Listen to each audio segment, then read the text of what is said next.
Aleluya, aleluya, aleluya. Del Evangelio según San Marcos. Gloria a ti, Señor. En aquel tiempo, como la fama de Jesús se había extendido, el rey Herodes escuchó hablar de él. Unos decían: Juan Bautista ha resucitado, y por eso los poderes actúan en él. Otros decían: es el profeta Elías. Otros: es un profeta como los del Antiguo Testamento.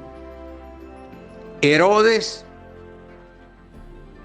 al oírlo, decía: es Juan, a quien yo decapité, que ha resucitado. Lo que Herodes había mandado prender a Juan y lo había metido en la cárcel, encadenado. El motivo era que Herodes se había casado con Herodías, mujer de su hermano Filipo, y Juan le decía que no le era lícito tener la mujer de su hermano. Herodías aborrecía a Juan y quería quitarlo de en medio. No acababa de conseguirlo porque Herodes respetaba a Juan, sabiendo que era un hombre honrado y santo, y lo defendía. Cuando lo escuchaba, quedaba desconcertado y lo escuchaba con atención. La ocasión llegó cuando Herodes, por su cumpleaños, dio un banquete a sus magnates, a sus oficiales y a la gente principal de Galilea. La hija de Herodías entró y danzó, gustando mucho a Herodes y a los invitados.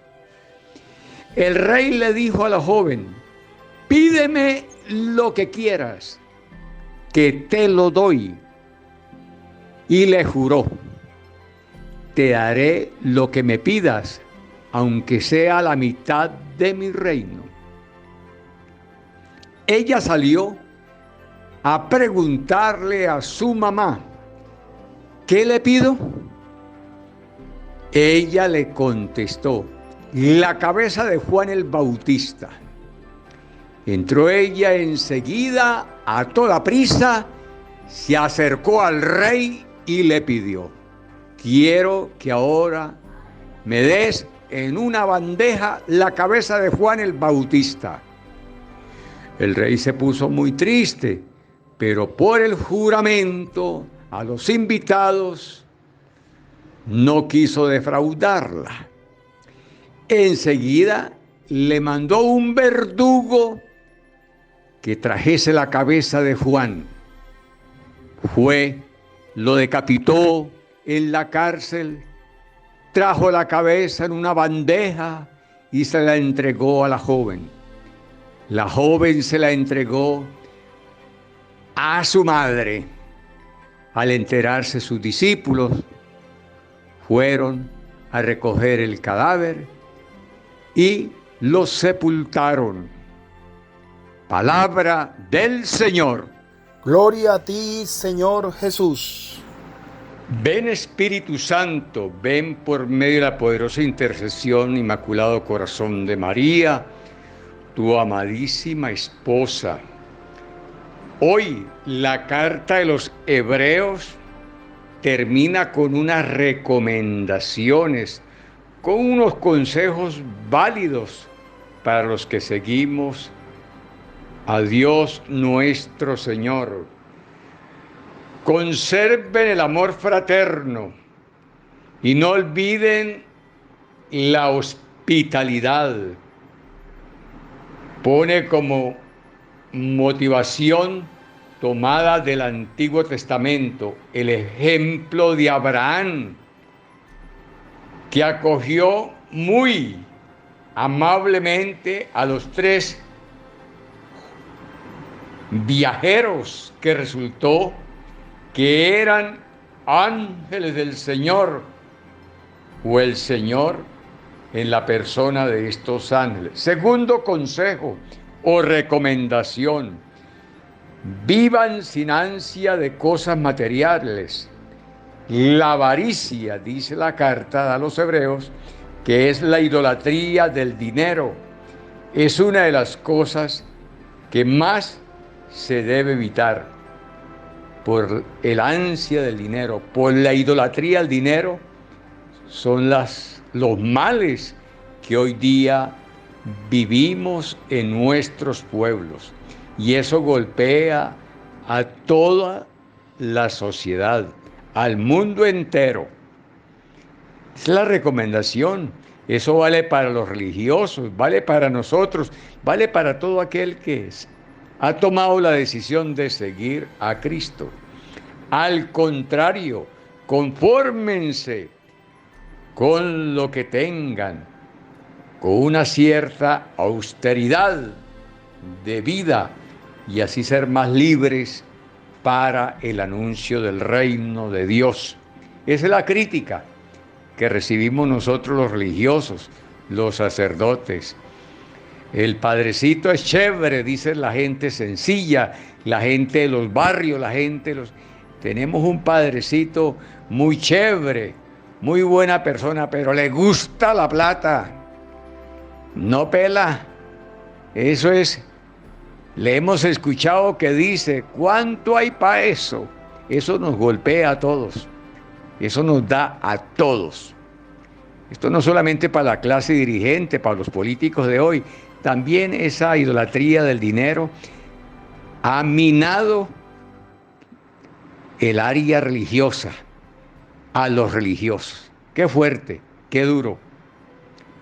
Que en vez de estar, como dice el canto de las paraduras, en vez de adorar a Dios en primer lugar, adoramos las cosas materiales. Y eso no es ajeno a nosotros. Eso no es ajeno a nosotros. Somos humanos y esa ha sido una de las debilidades grandes de nosotros los religiosos. Ahí entramos todos. Ahí entramos todos.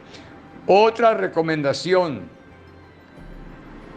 sean humildes y sencillos.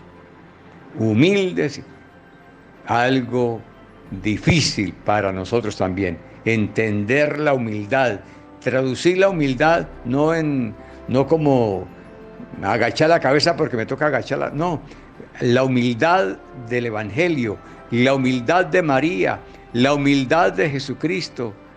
Se humilló y se humilló hasta la muerte, y una muerte de cruz, dirá San Pablo en la carta a los Filipenses. La humildad, Jesucristo humilde, Jesucristo sencillo, Jesucristo amable. Luego viene el Evangelio de hoy. Es fuerte, porque soy muy admirador de Juan el Bautista, ese personaje principal que se proclama en el tiempo del Adviento, ese Adviento que hemos proclamado antes de la Navidad, preparando la llegada de Navidad. Es fuerte, ¿no? Uno cerrando una semana, al final de la semana, encontrarse uno con este relato, ¿no? Con un relato tan doloroso, ¿no? El martirio de un profeta, de un hombre de esa talla, de profeta, de un hombre honesto, de un hombre sincero, un hombre que desde su nacimiento, desde que estaba en el seno de Isabel, reconoció al Señor. saltó de gozo, de alegría, dice el Evangelio, cuando María, en aquella embajada, en aquella visitación, en aquel servicio de María, dice que el niño saltó de gozo en el vientre de Isabel. Desde allá, desde el vientre materno, viene este hombre consagrado para tan alta misión, para ser el precursor del Señor y morir de esta manera, ¿no? Llevado al martirio. Hay leyendas que dicen que también la motivación de este Herodes asesino, que si lo dejaba más en la cárcel, que al darle libertad o al mantenerlo allí en la cárcel, estaba seguro que el pueblo se iba a levantar, una revuelta allí. Eso también lo motivó a cegarle la vida, a quitarle la vida allí en la cárcel. También se le interpreta como un acto de cobardía por una muchacha que bailó bonito, haya pagado, por ese baile, haya pagado con la vida del profeta, con la vida de aquel hombre honesto, con aquel misionero, con aquel profeta que preparó la llegada del Señor. Entonces, uno como seguidor de un hombre de estos, del talante de un hombre de estos, por su predicación, por su estilo de vida, pues uno dice, uy, Señor, aunque no es la fiesta del martirio de Juan, haya aparecido el Evangelio de Marcos, narrándonos ese martirio tan cobarde, ¿no? Tan cobarde el Herodes, tan cobarde, entregarlo a la muerte, mandarlo a decapitar por un baile, por una danza, por afán de dinero, por motivaciones políticas, por motivaciones partidistas. Es duro, ¿no?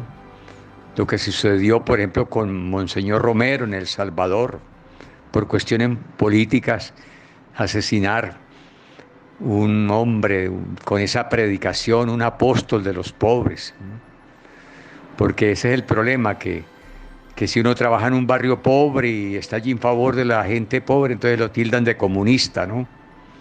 Terrible. Eso sucedió con Monseñor Romero, porque estaba en los barrios pobres, anunciando el Evangelio, esa izquierda militar o militar izquierda, lo asesinaron en plena Eucaristía, celebrando la Eucaristía. Hemos leído ese relato de Monseñor Romero.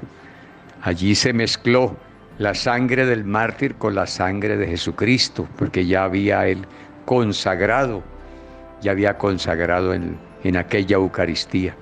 Entonces, si cerramos esta semana, este Evangelio, esta catequesis, con este relato tan triste, ¿no? Que desde la época de Jesús, desde los tiempos de Jesús, desde los tiempos de Juan Bautista, haya políticos de esa mentalidad, tan absurda. Hay que matar, hay que destruir, hay que saquear, hay que destruir un pueblo porque no está conmigo, porque no piensa como yo pienso. Es duro la realidad de nuestros pueblos, es dura la realidad del mundo. Estos días las noticias con ese hombre que envenenaron en Rusia, porque es un contendor del gobierno actual. Por eso, simplemente porque si se lanza a la palestra pública va a barrer con votos. Por eso, algo diabólico. Todo esto va en contra de la libertad de un pueblo. No pensamos en el pueblo, sino que se piensa es en mi poder, en el dinero, en el poder, obsesionados por el poder. Y esa obsesión llevó a este loco a quitarle la vida a semejante profeta por un baile, por una muchacha que danzó. No hay comparación. La vida de un profeta, la vida de un ser humano, de un hijo de Dios, compararlo con un baile, llegar a ese extremo de no respetar la vida, simplemente porque me interesa el poder, me interesa el dinero. Es una desgracia para nuestros pueblos tener esa clase de gobernantes que sean capaces de asesinar al mismo pueblo por el hambre del dinero, por las ansias de poder, que es lo que contemplamos hoy día. Es un relato triste, pero nos deja ese mensaje, nos deja muchos mensajes. La cobardía, la idolatría al dinero, al poder, lleva a un gobernante a actuar de esa manera. Es decir, aquí borramos o se borra de un plumazo el mensaje de Jesús, el mensaje del Evangelio. Quitar de por medio al profeta, al que dice la verdad. Mandar a asesinar vilmente simplemente porque nos molesta su predicación, porque anuncia la verdad. No, eso nos debe motivar a todos, no a llegar a la cobardía, a decir, bueno, no, al contrario, la sangre de los mártires debe purificar a la iglesia y nos debe motivar. Oremos hoy por tantos mártires en nuestros pueblos, porque hoy en nuestros pueblos hay muchos mártires. ¿Cuántos asesinan en un año? ¿Cuántos asesinan en este tiempo tan largo donde reinan dictaduras? ¿Cuántos asesinatos en un año en los pueblos donde hay dictaduras, donde hay regímenes totalitarios, donde hay regímenes comunistas, regímenes sin Dios, que no los mueve la liberación de un pueblo, al contrario, la única motivación es el poder, el dinero, y por eso se llevan por delante al que piensa distinto. Esa es la cruz de nuestros pueblos, esa es la realidad de nuestros pueblos. Es la invitación que nos hace hoy el Señor a respetar la vida, a abrir los ojos, a escuchar, a ver la realidad, porque hay mucho ciego que no quiere ver la realidad. Nos están matando y decimos que aquí no pasa nada, que aquí está buena la cosa. Abrir los ojos, pedirle a Dios que abra los ojos de nuestro espíritu para ver la realidad de lo que está viviendo nuestros pueblos y orar por nuestros pueblos. Hoy estamos llamados a orar. Hoy en el martirio de Juan, en esta mañana, a orar, porque en este momento, en cualquier rincón de la tierra y aquí en América Latina, está sucediendo esta realidad, se está viviendo esta realidad, martirios con gente inocente. Se le está quitando la vida a gente inocente. Pensemos cuántos abortos hay en nuestros pueblos católicos, por ejemplo, y ese es un martirio de inocentes. Ese es la muerte de muchos inocentes. Oremos en este día, terminando semana, con este relato tan triste de Juan Bautista. Oremos por los perseguidos, oremos por tanto martirio que hay hoy en los pueblos de la tierra. Seguimos orando por los enfermos. Damos gracias a Dios por las noticias que nos llegan de España con la salud del Padre Robert. Alabado sea Dios, bendito sea Dios que nos ha escuchado en esta cadena de oración que hemos hecho por el Padre Robert. Nos alegramos. Gracias, Señor, porque según las noticias, pues, recuperado casi el 80%, dicen las noticias. Gracias, Señor, porque nos has escuchado. Gracias, Señor, porque tú eres el médico y del alma y del cuerpo. Gracias, Señor, por tener misericordia de nosotros, máxime de un sacerdote de esa talla, un sacerdote trabajador de la familia, de la pastoral familiar. Gracias, Señor, y seguiremos orando por tantos enfermos. Bendecimos a nuestros seguidores, bendecimos a las familias que nos apoyan, bendecimos a los médicos, enfermeros y enfermeras. Seguimos bendiciendo nuestra diócesis, bendecimos hoy a aquellas personas que no encuentran trabajo y bendecimos los que ya van rumbo al trabajo. Imploramos tu santa bendición para nuestros seguidores, para nuestros benefactores. Y los bendigo en el nombre del Padre, y del Hijo, y del Espíritu Santo. Amén. Hola, gracias por ver este video. Te invito a que te suscribas en mi canal de YouTube, El Discípulo, Conversión y Vida, donde estamos orando por ti y por tu familia, por su santidad el Papa Francisco, por todos los sacerdotes del mundo, por tu párroco, por toda la iglesia del mundo entero. Queridos hermanos, suscríbete a mi canal, dale a la campanita para que te llegue la notificación todos los días, dale me gusta y deja tu comentario. Gracias, les habló Tony Márquez, El Discípulo.